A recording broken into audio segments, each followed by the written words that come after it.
Мы будем говорить про национальную идею. Мы живем в мире наций. Место белорусов у сусвете. Цинником выступаю здесь я. Ідея X на Єврорадіо. Вітаю ўсіх слухачоў Еўрарадыё. В эфіры чарговы выпуск праграмы «Ідэя X», праграмы, падчас якой мы працягваем шукаць, прамаўляць і намацваць беларускую нацыянальную ідэю. Як звычайна, вядучыя ў студыі Максім Гаруноў і Зміцер Лукашук. Наш сённяшні госць – дыпламат Игорь Ляшчэня. Я мог бы, конечно, там сказать, там, экс-посол, там, ці яшчэ что-нибудь, перелічыць рэгаліі, але я думаю, что досыць дыпламат, потому да, что, конечно, нягледзячы на тое, что ўжо не посол, але, як кажуць, дыпламатаў былых не бывае, да? Не бывает. Правда, их зря путают с разведчиками. Но не бывает. Ага. Вы сами это слово сказали. Да. Ну, отталкиваюсь от поговорки, которая известно кому применяется. Ага. То есть вы нам не признаетеся, в якім званні, да? Капитан запаса, наверное, белорусской армии. Ага, ага. Я даже приосанюсь. Все-таки когда-то был военный переводчик с арабского языка, но это было еще в советские времена. Зразумела. Потым как бы такія новыя чыны у спецслужбах не прысваивали. Ну ладно, это все... не спецслужба, это МГИМО. Добра, не будем уже жарты жартами, тым не менш. На пачатку нашай размовы спадар Ігор нас тут жа папярэдзіў. Нацыянальная ідэя у мяне тут ёсць сфармуляваная, таму я хутенька вам яе тут агучу і разбегаемся, а вы далей прасоўваеце нацыянальную ідэю ў масы, так что няма чаго тут дарэмна час гублять. Не разбегаемся, а готов к пристальному перекрестному допросу двух уважаемых ведущих. Таким чынам, спадар Ігор, але ўсё ж таки з самага пачатку, вот вы сказали, у мяне ёсць некалькі думак, а вот гэтыя думкі ввогуле пра нацыянальную ідэю, з чаго у вас пачаліся такія, вот што было там, дзе вы дзе-нибудь там далёка ад радзімы, там вот вы посол, сели там у сваім шыкоўным кабінеце посла, сели там, налили келішак, а вот это не обязательно. Келішак гарбаты и сказали, а вот дай-ка я зараз сяду и подумаю про национальную идею, потому что час пришел. Вот, ну, то есть, вот с чего увогуле вы почали думать на эту тему?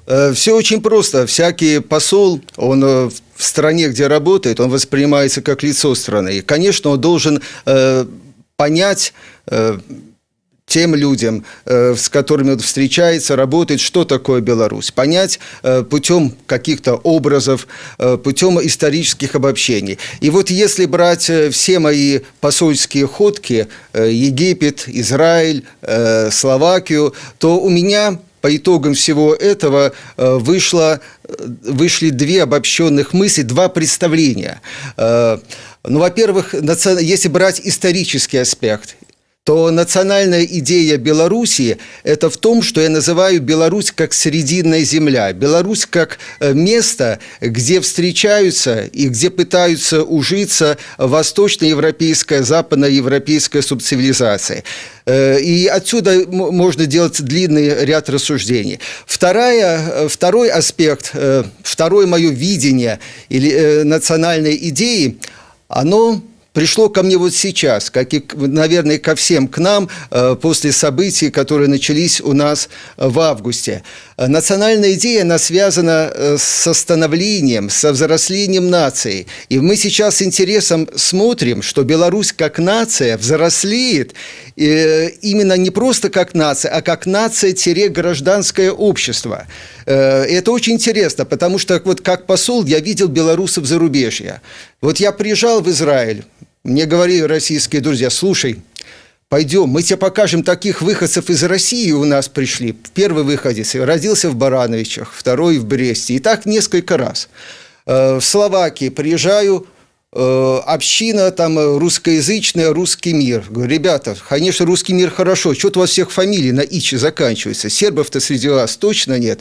То есть здесь вот именно гражданское общество, формирование нации, оно позволило тем, что белорусы за рубежом стали объединяться, чувствовать себя белорусами, их уже не спутаешь с российской общиной, хотя это не обязательно, что они должны враждовать, дружить надо, и ни с какой другой. Вот такие два аспекта. Современно демократически связанный с гражданским обществом, и специфически исторически, по которому я придумал много образов, объясняя в Израиле, в Словакии на понятном историческом языке образов исторического опыта. Таким чынам атрымліваецца, што нацыянальная ідэя яна павінна, ну, з вашага пункту гледжання, па-першае, гэта гісторыю сябе ўключаць, Да. і сённяшняе что тогда? То есть вот я бы взял два момента из истории, вот вывод из истории. Это отсюда наша белорусская померкованность. Это как нечто объединяющее. Ну, может, давайте как бы по одному по полочкам разложим, и все станет на свои места. Гісторыя – гэта разуменне, што не з вялікай айчыннай вайны у нас усё пачалося, і не з 94-го года, што беларуская нацыя мае глыбокія карані, і што былі апроч там, можа быць, там, я не ведаю, там аднаго-двух герояў, якіх мы ведаем, ўсё ж таки гэта багатая историчная спадщина. Это так, но, может быть, я еще точнее скажу. Может, речь даже не столько о национальной идее, сколько о характеристиках национальных идей. Наверное, это будет более корректно. То есть, вот если мы посмотрим историческую ракурс, когда те, кто жил на территории нынешней Белоруссии, стали себя осознавать тутейшими, и не теми, и не другими. Из наших времен вот идет вот этот образ Беларуси как чего-то объединяющего и чего-то терпимого. То есть белорусы, те люди, которые здесь жили, они пытались объединить разные культуры, они им не было свойственно какое-то насилие. Это уникальный опыт. Ну, например, вот что я говорил в Израиле, да? Я приезжаю в Израиль и говорю, вот представьте Беларусь в ее нынешних границах. Представьте виртуально нынешнюю восточную границу Беларуси. За последние, ну, если мы берем до начала там, революции 17 года, в течение 200-300 лет восточная граница Белоруссии, она практически совпадала с восточной границей распространения католицизма. Она совпадала практически, мы берем историческую Беларусь, не будем у россиян Смоленскую область пилить, она практически совпадала с границей еврейской оседлости. То есть вот идет такая волна с запада на восток. Дальше она перехлёстывается с другой волной, с востока на запад. То есть нынешняя западная граница Белоруссии, она практически совпадала с западной границей распространения православия. Она практически совпадала с западной границей распространения мусульманских, татарских общин, когда еще и татар приглашали охранять западные границы Великого княжества Литовского. Вот идет этот перехлёст, иудаизм, католицизм, православие, ислам, и белорусы в этом всем варятся, плюс еще войны с запада на восток, как правило, ну и с востока на запад бывало. И вот идет это. И если мы возьмем нашу историю, ведь хорошо, про униатство много говорили, да, это попытка православия сделать католицизмом, но сама идея-то была объединительное, то есть взять что-то, синтез и объединить. Вот для меня Беларусь – это срединная земля вот этого вот синтеза, земля померкованности нашей. И потому что чем мы гордимся и на что мы обречены? Мы гордимся белорусами, да, но мы гордимся теми, кто родился на территории Белоруссии, кто имел отношение к ней. Мы гордимся художниками Парижской школы, мы гордимся 5 премьер-министрами и президентами Израиля, мы гордимся нашими общими героями общей истории с Польшей, с Литвой, с Россией. Поэтому, может быть, я не совсем корректно сказал, это имеет отношение к национальной идее. То есть вот черта национальной идеи, вот это Беларусь как точка соединения вот этой западноевропейской, восточноевропейской цивилизации, где все это пытается, где интуитивно, исторически люди пытались это все примирить путем ненасилия, путем сосуществования мирного и путем какого-то вот синтеза. Понятно, там была политика, но сама идея-то, я все про это же униатство, вот взять и сделать что-то общее. Вот если брать этот как бы исторический аспект. То есть национальная идея, одна из важных исторических черт национальной идеи Беларуси – это Беларусь – срединная земля, Беларусь – точка соединения вот этих западно- и восточноевропейских цивилизаций, Беларусь – толерантная, терпимая, померкованная, мудрая. То есть, смотрите, вот нельзя сделать фотографию костела и сказать, что это Беларусь. И нельзя сделать фотографию православного храма и сказать, что это Беларусь. То же самое нельзя сделать с мечетью и с синагогой. А вот если ты сделаешь фотографию, где на одной площади, вот примерно как в Ашмянах, стоит на расстоянии 20 метров, 100 метров друг от друга, стоит и костел, и православный храм, и синагога, если ее восстановить, и какая-нибудь маленькая мечеть, что-то исламское с полумесяцем. Вот это Беларусь. Вот это и будет Беларусь. Это то, что я говорил в Израиле. Я уже сейчас не буду лукавить, я не помню источник. Тогда я готовился и в несколько часов в Музее еврейской истории провел, и книжки читал всякие. И я помню, был шикарный случай, когда европейский путешественник, западноевропейский путешественник, путешествуя где-то в 15-16 веках по территории нынешней Беларуси, по-моему, речь шла о Гродно с интересом, или вот что-то вот нынешняя Гродненская область с интересом, это ж надо за одним столом, почти за одним столом, и православный батюшка, и ксенц, и раввин, и мула сидят там что-то вот мирно обсуждают, да, вопросы местечка. Да, вот это Беларусь. А калі, вот добра, з такой гістарычнай нацыянальнай ідэі, дакладней, ідэі, якая ідзе з тых яшчэ спрадвечных часоў і да сённяшняга дня, а як на гэта накладаецца тыя змены, якія зараз адбываюцца з беларусамі, з беларускім грамадствам, з Беларусью, магчыма?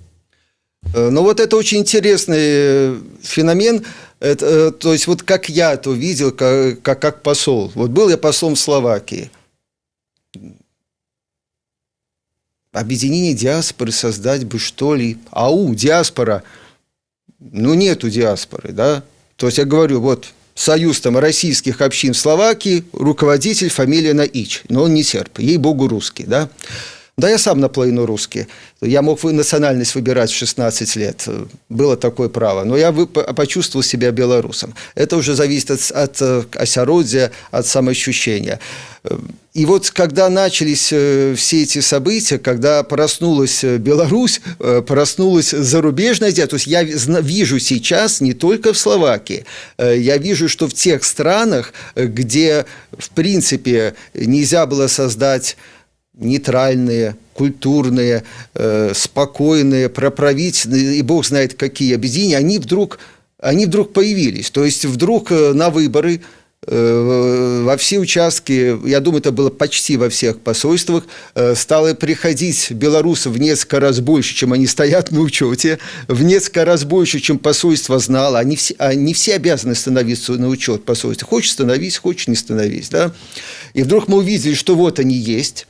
И начиная с этих протестов, с бело-червоно-белыми стягами, кстати, из Словакии аж 2 таких привез, в итоге мне надарили, чтобы не сомневался, что было, да.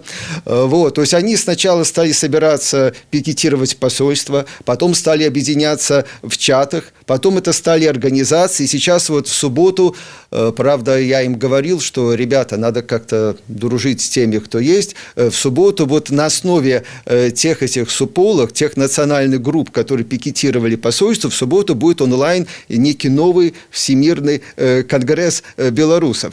Ну, белорусы, имеется в виду тех, кто жил в Беларуси. То есть это очень важно. Когда мы говорим белорусы, вот пол-Израиль стоят. Я белорус, я белорусская диаспора. Ну, конечно, наши.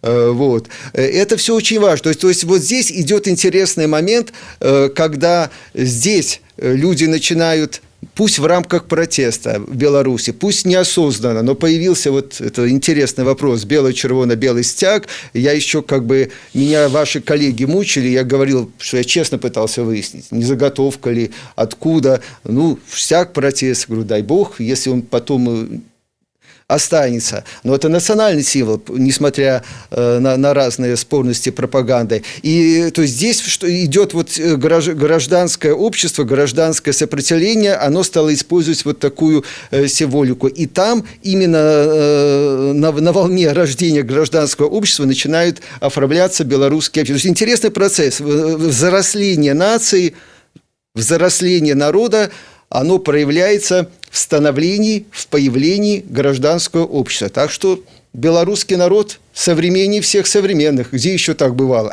То есть можно сказать, что то, что сейчас происходит на улице, как бы из ваших слов, это белорусы наконец-то освоились с ролью, что у них есть с независимостью.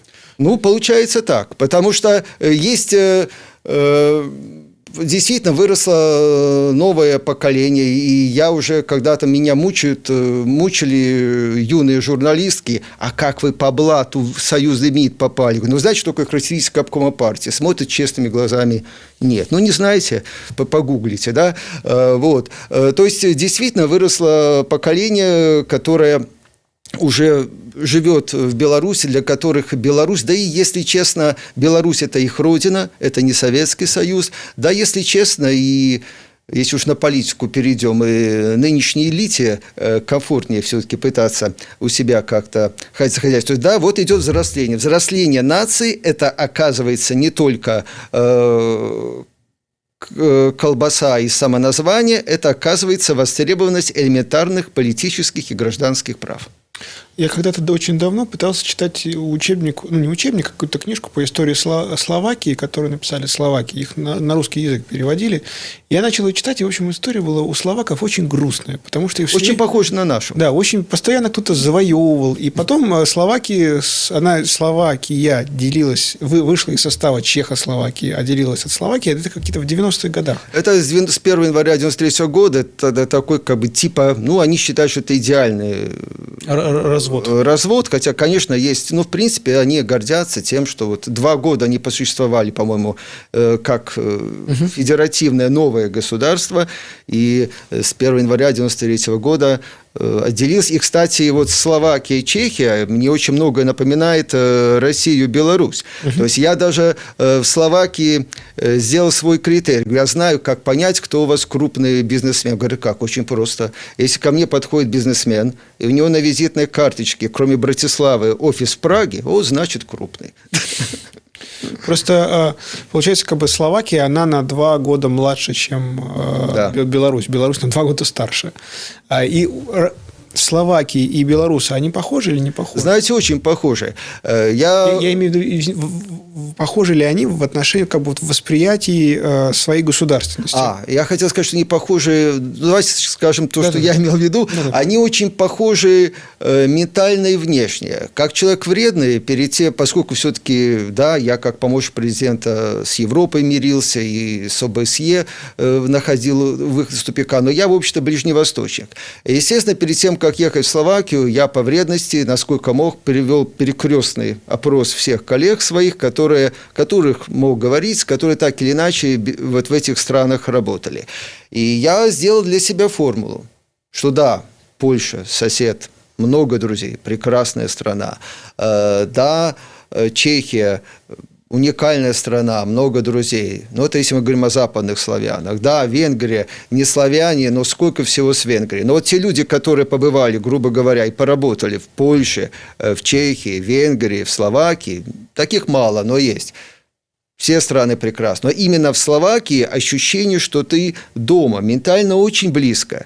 И потом я ради интереса спрашивал просто командированных, вот, которые не несколько лет работали, а так, на 2-3 лет. То действительно, вот ментально очень интересно. То есть, вот как-то вот на уровне подкорки чувствуешь себя дома. Это если про личное. Дальше про государственное. Вот, да, просто потому что, получается, страна совсем свежая.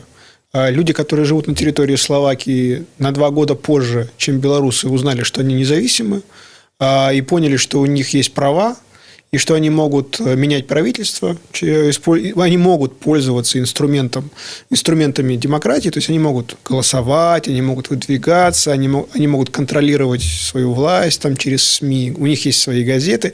А это же все такие навыки, их же как-то нужно осваивать. Вот белорусы долго осваивали.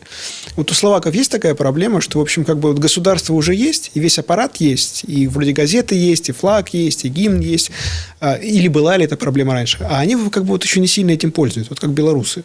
Как бы у них же были права не голосовать за Александра Григорьевича, уважаемого, еще довольно уже все эти годы, там, уже лет 30. А вы в виду про словацких белорусов здесь? Да. А вот у словаков была такая же проблема или нет? Насколько они быстро и легко освоились вот с этим новым инструментарием?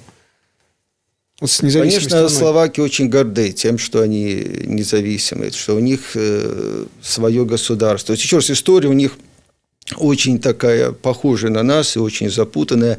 Здесь это отдельная фраза, потому что отдельная тема, потому что несколькими фразами, ну, даже я, как дипломат, могу чуть-чуть кого-то из соседей немножко задеть. Не хотел. Особенно венгров. Ну, там, да, сложная история. И у венгров болит. Но, тем не менее, друзья, это сосед же член семьи. То есть, словаки, что горды тем, что есть это государство. Как они к этому государству адаптировались, к этим правам, знаете, я думаю, адаптировались. Но здесь уже просто речь идет больше о восприятии людей, наверное, больше о политике. То есть, да, там больше 100 партий официально зарегистрированных, да. Есть нормальная парламентская демократия. Есть какой-то свой сейчас кризис, но это только не Словакии, он только свойственен, кризис какой-то мировоззренческий. Да, грубо, классические правые силы себя дискредитировали, классические социал-демократы дискредитировали, появились очень интересные партии, которые сформировали правительство. Если говорить о словаках, о белорусах, то... Да, есть свои плюсы, минусы вот в парламентской демократии, но я все время очень говорю, что когда меня спрашивают, какая в будущем будет Беларусь, я говорю, конечно, есть свои минусы там и там, но я очень хочу, чтобы в будущем Беларуси премьер-министра политические противники, захлебываясь от ненависти, называли диктатором только потому, что он набрал целых 30-35% голосов, его партия набрала, и он формирует коалицию, 10 партий много, из 3-4 партий, потому что он умеет договариваться, потому что он умеет находить компромиссы, и потому что все важные для страны, для нации вопросы, они не только проходят сквозь горнило правительственной коалиции, но сквозь оппозицию и сквозь действительно независимые ветви власти, судебную и прочую. То есть страна как бы растет, есть очень разное понимание, очень на самом деле большой слой людей, которые не совсем довольны европейской интеграцией. Знаете, там был забавный опрос один, его сильно не публиковали, по-моему, к 15-летию участия Словакии в НАТО. Взяли и так, не афишируя, спросили, вот кто больше угрозу для Словакии представляет, Россия и США? Оказывается, США, чем Россия. То есть, на самом деле, вот с точки зрения таких вот, то есть, там вот это славянское есть, да, вот мы Евросоюз, но все-таки мы славяне, вот такой немножко разрыв как бы есть. А где славяне, там Россия. Но это уже отдельная политика и все такое. Размова може быць пра іншае. Глядзіце, мы вот, здаецца, як незалежная краіна, старэйшая за Словакію. Але вот па вашых жа словах, толькі зараз, як нацыя, як мы пачынаем сталець, у нас пачынае фармавацца нейкая грамадзянская пазіцыя, грамадзянская супольнасць, вот это вот все... Ну, с этой точки зрения, да, Словакия, конечно... І чаму так? Чаму словаки адразу з гордасцю і 5, і 10, і 20 гадоў казалі, што мы словаки, что вот наш сцяг, вот наш герб, что вот у нас тут демократы, вот мы тут, у нас 100 партий, мы тут выбираем, а мы тут... А мы не ведаем, можа, мы тут рускія са знакам якасці. А у гэтага фашысцкі сцяг, а у гэтага халера яго ведае, які сцяг лукашэнкаўскі, а гімн, вот не ведаю, и что, вот, и такие вот, вот. Вы знаете, это уже специфика нашей истории. Я еще добавлю, да. Я был в Братиславе один раз, в столице Словакии, был, потому что я был в Вене, лететь из Вены в Москву дорого, а вот если до Братиславы доехал, уже да, там раза в 4 дешевле.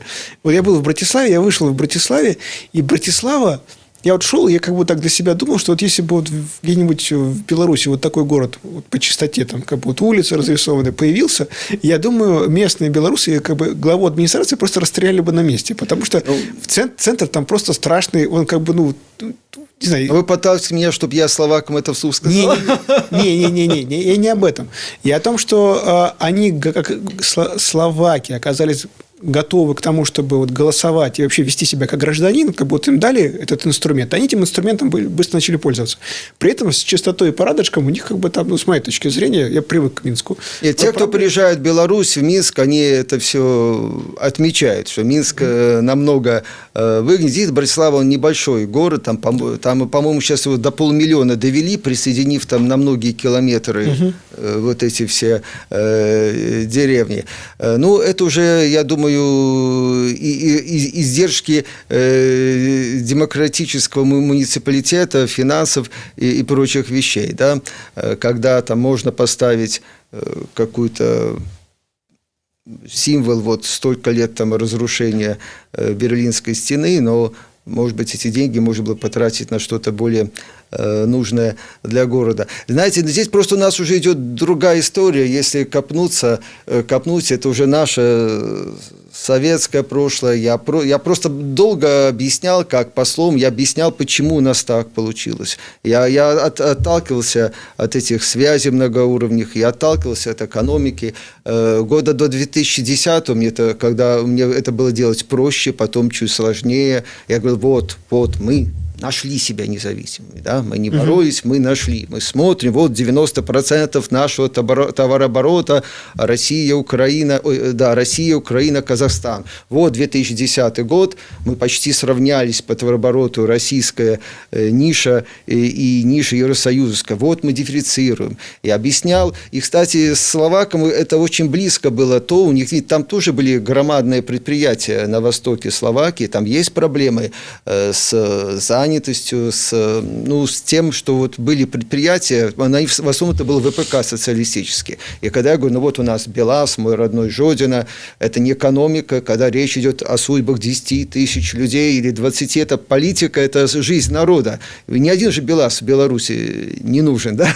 Вот мы это сохранили. То есть это уже как бы немножко политика, но здесь же другая история белорусского языка, белорусской культуры, вот всей этой нашей специфики. Потому что когда я помню впервые вот эту пьесу «Тутейшие Купалы» посмотрел, то есть я вот настолько это все точно раздрай, да, типа, если ты православный, значит, ты русский, если ты католик, значит, ты поляк, и это есть, то есть здесь вопросы, которые, конечно, надо как-то исторически осмысливать, потому что, ну, я не знаю, я говорю, я олицетворение славянского братства. Я белорус, у меня есть двоюродные братья и сестры, которые пишут себя по национальности русскими и живут в России. Есть двоюродные братья и сестры, которые пишут себя по национальности украинцы и живут в Украине. То есть, когда вот я выступил, мне сразу там какой-то профессор моего родного ГИМа, прозападный. Ну, про белорусский. Я на весь Запад говорю, что только самоубийца не будет иметь здесь какие-то особые отношения с Россией. Но это уже политика, экономика. То есть, есть, конечно, вот эта наша история. Она очень специфическая. У словаков своя история. Но похожесть очень. Вот они меня повели в Национальную библиотеку. Вот, говорит, летопись, текст 15 или 16 века. Говорю, а чем он интересен? Ну, вообще-то на чешском написано. Ну, смотрите, вот эта фраза словацкая, вот эта фраза словацкая, вот эта фраза словацкая. То есть, конечно, так, как бы сказать, корректно. Здесь другая история. Понимаете, сопоставление другое. Ну да, Чехия, Словакия. Ну, чехов, может, в 2 раза больше, чем словаков, но не в 10. То есть, соседи более сильные, большие, но они сопоставимые по численности населения, скажем так. Венгры, поляки чехи, словаки. Причем чехи и словаки, они как бы вот исторически 100 лет назад, они вот сейчас у них было праздновали год 2 назад столетие вот чехословацкого документа о Чехословацкой конфедерации. То есть у них сопоставимые народы, они решили, что нет, вот мы как бы вместе будем идти, и то, что мы были Чехословакией, нам, словакам, помогло стать словаками, а не стать чехами. Это очень интересный момент, потому что это были сопоставимые народы. Вот, говорят, вот университет, приезжали чехи, основывали университет. Да? Языки тоже, кстати, очень похожи. Чешский, словацкий, очень много аналогий с русским и даже, по-моему, иногда кажется чуть ближе, чем русский и белорусский. Можно сказать, что если бы белорусы располагались не между поляками, и там, не между немцами и русскими, а между венграми и чехами, то, скорее всего, как бы у них была история похожа на словаков. А если бы вот словаки располагались между немцами там, и русскими, то, скорее всего, вот у них бы история была бы такая, как сейчас. Им понадобилось 30 лет для того, чтобы вот понять, что они независимы, что у них есть права, и что этими правами можно пользоваться. И за то, что они пользуются этими правами, им вообще-то ничего не будет. Но в истории нет сослагательных наклонений. Но я думаю, что это накладывает отпечаток, потому что, понимаете, сколько у меня друзей в России, но у вас...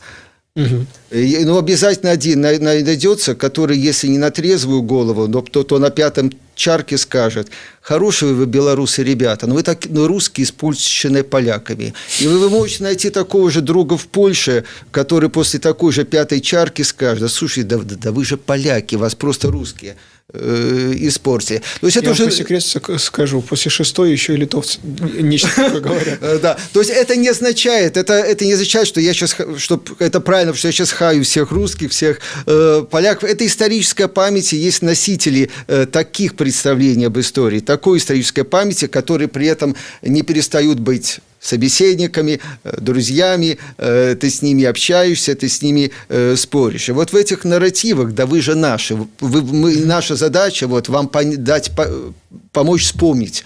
Я помню, что вот когда я себя, кстати, белорусом почувствовал окончательно в Москве. И знаете почему? Я говорил на слишком правильном русском. У них русские более безграничные. Я до сих пор вот это московского убираться, в смысле убрать за собой, сделать уборку в квартире, до сих пор переносить не могу. И уже была тогда перестройка, мне сказали: о, Егор, слушай, вот у нас тут демократы, поляки, венгры разные в МГИМО, а дай-ка ты им лекцию на белорусском языке. Кстати, москвичи не знали, что есть белорусский язык.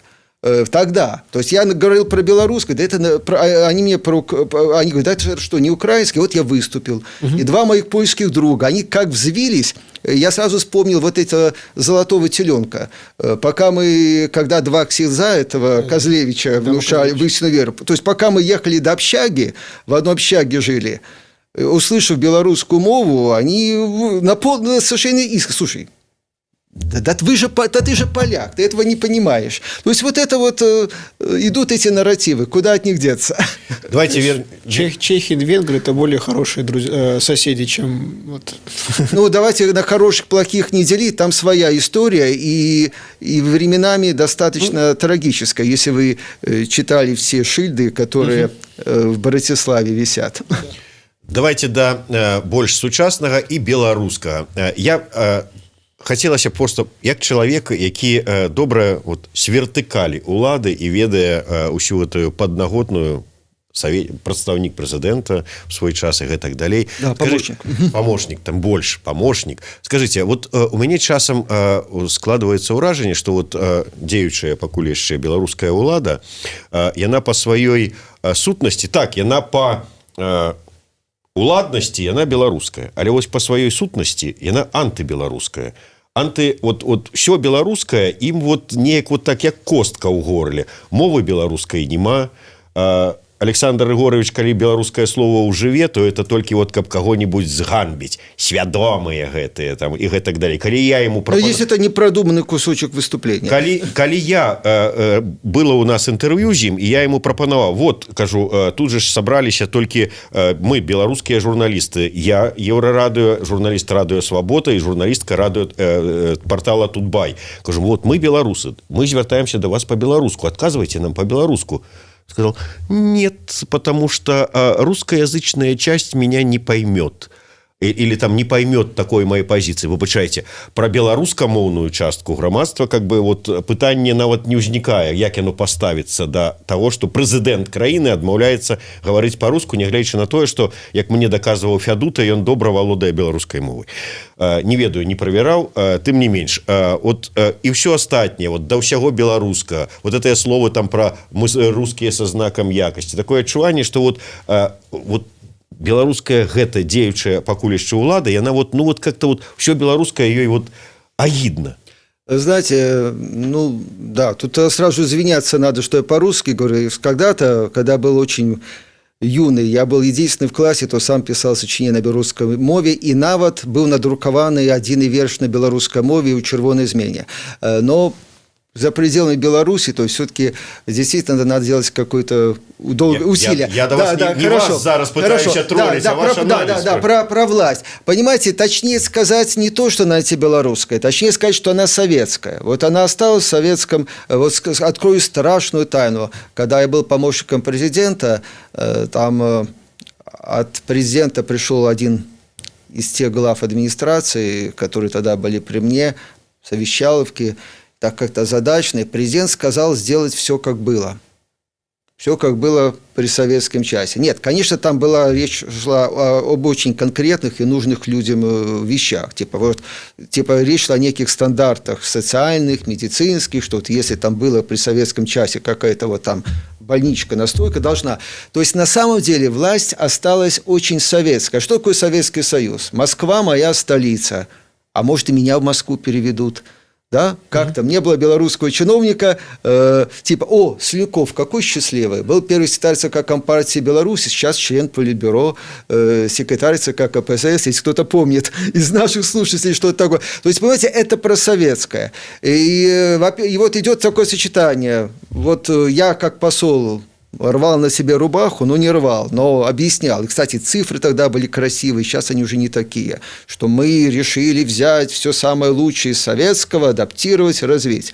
А мы взяли, оказывается, не только самое лучшее, но и самое худшее. То есть это, с одной стороны, вот Советский Союз, 1984 год, вот это вот в администрации, когда я был, у меня было чувство 1984 года, где-то по Черненко, где-то по Джорджу Оруэллу. Я тогда был самый молодой помощник, 34-35 лет, тогда еще элита нынешняя своих зятей, детей не устроила молодыми замминистрами, поскольку тогда еще не было призыва «давай, молодой, начать». То есть, с одной стороны, вот это советское, а с другой стороны, элементарно удержать власть. Что надо для удержания власти? Выгони это, белорусская мова БНФовская. И, кстати, вот многие такие ярые сторонники русского мира, они же и троллили, и Лукашенко последние годы. Вот гад белорусизацию проводит, да, где-то что-то. И, кстати, я не был белорусскоязычным лицом власти. Я честно говорю, что, может, это мелко, но в 2006 году в одной докладной записке на президента, там речь шла про Россию, она не была антироссийской. Там был нормальный анализ, вот россияне так, мы так. Но я так вторым планом вот так вот взял, присобачил и вставил мысль. Белорусский язык не должен быть языком оппозиции. Вот, то есть я как бы свой маневр, за который могли по головке не погладить, такие немодные вещи, которые...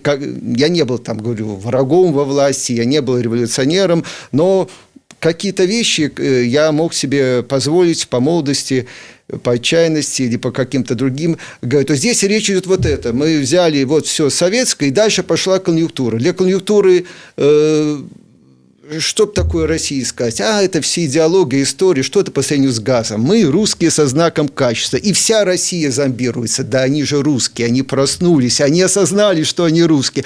Ну, а знак качества? Кому не хочется иметь качественный продукт. Все качественное к нам. И самое грустное, что это зомбирование, оно там вот живет. И чуть-чуть начинаешь говорить, да, мы обречены иметь особые отношения с Россией, идут аплодисменты. Но только говорю, что при этом любая власть, если вы демократическая, если она не хочет, чтобы ее народ сверг, должна иметь особые отношения с Россией, но свои особые, и должна иметь очень хорошие отношения с Евросоюзом, потому что наш второй... Только начинаю говорить вторую часть, мои российские старые... Не, а вот это ты свои литовско-польские штучки брось. Ну, есть такое вот зомбирование. А вот в Словакии там есть какие-нибудь вот среди чиновников или, может быть, какой-то среди части общества о том, что, в общем, Словакия – это не очень удачное государство. Вот мы остаемся верным там Чехословакии. То есть моя настоящая столица вот в Праге. Или там какой-нибудь совсем старые персонажи, вот, которые говорят, что наша настоящая столица вот в Вене была в Австро-Венгерской империи, при Габсбургах. Вот тогда... Нет, там такого нет, потому что там все очень сложнее, все сложно было. И Братислава – это был город, ну, не буду врать, не знаю, мне говорили люди, где когда-то в 60-е годы на словацком говорили только люди, начиная с определенного возраста, что если зайдешь в кафе, ну, за что купил, зато продаю. Говорю бывшего советского гражданина, который там в 60-е годы. То вот с определенного возраста говорят по-словацки, они же на каком угодно языке. То есть там у них своя история. Это очень больно для Венгрии, это больно для Австрии, что и такой-то город там... То есть словаки, они были в основном деревенское население, как вот белорусы, в белорусском местечке, там, да, вот... Наша гордость, которая потом в Израиль уехала, в США, да, там поляки, литовцы, россияне. То есть, поэтому для них очень важно, да, вот наша Братислава, наша страна. Ну да, Братислава, правда, вот наша гордость, храм святого Мартина. Ну, тут, правда, 300 лет подряд венгерские короли короновались. Но это наша гордость, это здорово, да. Для них это важно. Для сённяшняга дня вот вы уже не узгадалі не один раз про тое, што зараз адбываецца сталенне нацыі на вуліцах, можа, во дварах, не толькі на праспектах, усе працэсы, якія адбываюцца. А гэтай сталеючай нацыі вот якая нацыянальная ідэя? Вот яна зараз задумываецца, вот гэтая сталеючая нацыя, про тое, што авогуле-то нам варта было б нейкую вот нацыянальную ідэю сфармуляваць, з якой вот далей рухацца. Вот вы бачыце гэтыя працэсы, і гэтае можа быць нават нейкія... Знаете, вот очень симптоматично вот этот бело-червоно-белый стяг, он вписался в этот процесс протеста, про гражданского общества. То есть, я думаю, что у нас есть очень интересный шанс вот эту национальную идею строить на основе гражданских прав. И я не удивлюсь, что через какое-то время, точно так же, как этот стяг стал модой, будет продолжена эта мода, которую мы уже давно наблюдали у представителей передового бизнеса, такая... спокойная мода на ту же белорусскую мову, когда там реклама у кого-то была. Потому что, понимаете, вот, да, я каюсь, что где-то вот не говорю так часто по-белорусски, как хотел бы, но напираясь на вот какие-то воспоминания детства, образы, вот когда я беру какую-то белорусскую книжку, беру Короткевича, смотрю на наши краевиды, у меня на уровне подкорки головного мозга, что все, что вокруг меня, оно откликается на белорусскую речь. Вот это природа, история, эти деревни, пусть там уже и Тарасянцы не везде осталось, не говоря про белорусскую мову. То есть я думаю, что вот это взросление, если его надо, я думаю, оно сможет соединиться с осознанием себя, потому что народы, как и люди, они интересны друг другу не только тем, чем похожи, они интересны друг другу тем, чем отличаются. И чтобы строить ту же привлекательную туристическую Беларусь, это надо говорить и о том, чем мы отличаемся. Это интересно тем же гостям из Москвы, которые едут к русскому со знаком качества. Речь идет не только о наших драниках и прочих вещах, да, а речь идет о чем-то, о тех же мир, несвеж, о том, что есть у нас, есть наша история. И это очень важно в эту эпоху глобализации, вот так вот, потому что обычно с глобализацией все эти демократические процессы, у нас есть уникальная возможность вот это демократический тренд гражданского общества совместить в нем общечеловеческие моменты глобализации с моментами как бы переосознавания своего. Начали со стяга, и я думаю, дальше пойдем к истории и к аккуратному, элитному.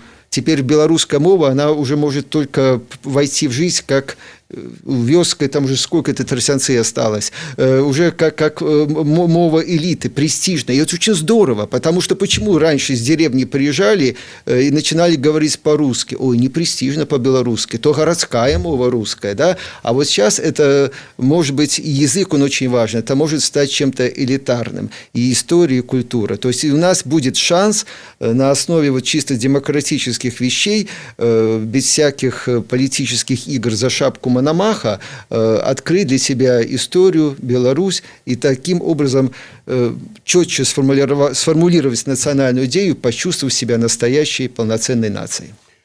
Ну, але на заканчэнне, вот можете сфармуляваць нацыянальную ідэю Ігора Ляшчэні, ну вот у адпаведнасці, з якой ён жыве, ці вот якую ён бы хацеў, якую ён бачыць, ці можа якую хацеў бы прапанаваць? Ну тогда то, что я сказал, Беларусь – это срединная земля, соединение восточной европейской, западноевропейской цивилизации. Беларусь – это то, что объединяет. Беларусь – гэта тое, што аб'ядноўвае по-беларуску. Дзякуй вялікі. Такі вось падаруначак ад крамы Сімбаль-Бай, Еўрарадыё, праграмы «Ідэя Х». Дзякуй вялікі. На памяць пра наша яднанне сённяшняе ў праграме Ігор Ляшчэні, Максім Гаруноў, Зміцер Лукашук. Слухайце і глядзіце нас. Яднайцеся. «Ідэя Х» на Еврорадио.